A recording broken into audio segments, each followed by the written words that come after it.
Hi. If you're watching this, then you probably also got 3 plastic bags filled with food. If you didn't, then I was probably too lazy to make them or I forgot them at home. Don't eat them, for you'll eat them sporadically across this video. Please don't eat them. Jack. This is the Draw My Life. Not my life, of course, because that would be way too interesting than this, but the life of a Roman province, Sicily. Okay.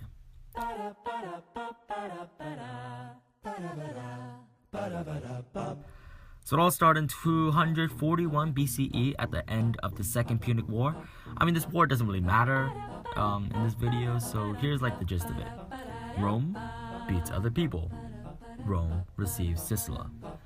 Though it was now a Roman province, I mean, it was basically Greek. It was so Greek that most of them spoke Greek and not Latin.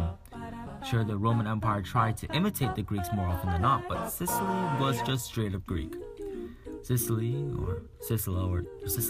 I mean, it doesn't matter, was one of Romans' biggest assets for their grain. Grain. It's raining grain. Amen. Grain. And also you can eat bagwan because it's about grain and stuff. Cool.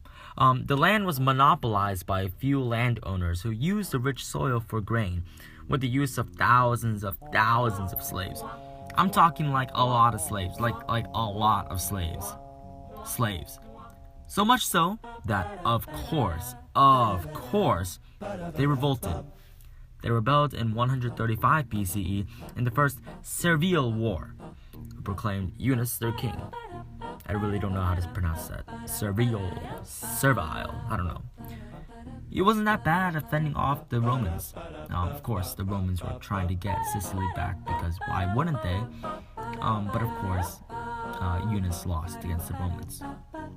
Over 20,000 slaves were crucified. Like they were crucified. Like the Romans had to make 20,000 crosses for these people. Honestly, I would have just killed them with a sword because that would be much faster and cost effective. But it's whatever. Romans are Romans. There was also a second Servile War, of course, but it doesn't matter. Sicily remained a province of the Roman Empire and Republic for 6 centuries.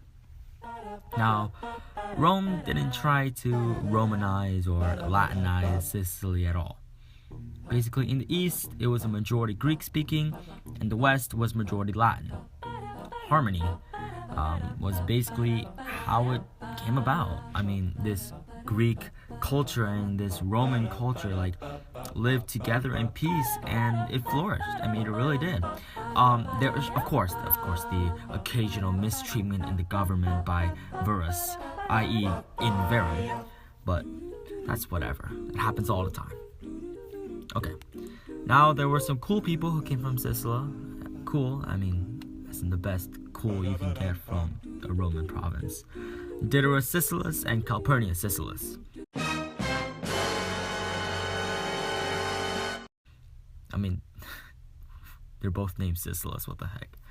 Diderus over here was a master historian. He wrote about the Gauls, gold mining in Egypt, the Trojan War, Alexander the Great, the Gallic Wars, of course the classics, Egypt, Mesopotamia, India, Scythia, Arabia, North Africa, and of course, Greece. I mean, honestly, he was pretty boring, except for the fact that he wrote the freaking universal history book. I mean, this guy was but Calpurnius over here, he was just a poet. And no one really knows any details about this dude, except for the fact that he was a poet and born in Sicily.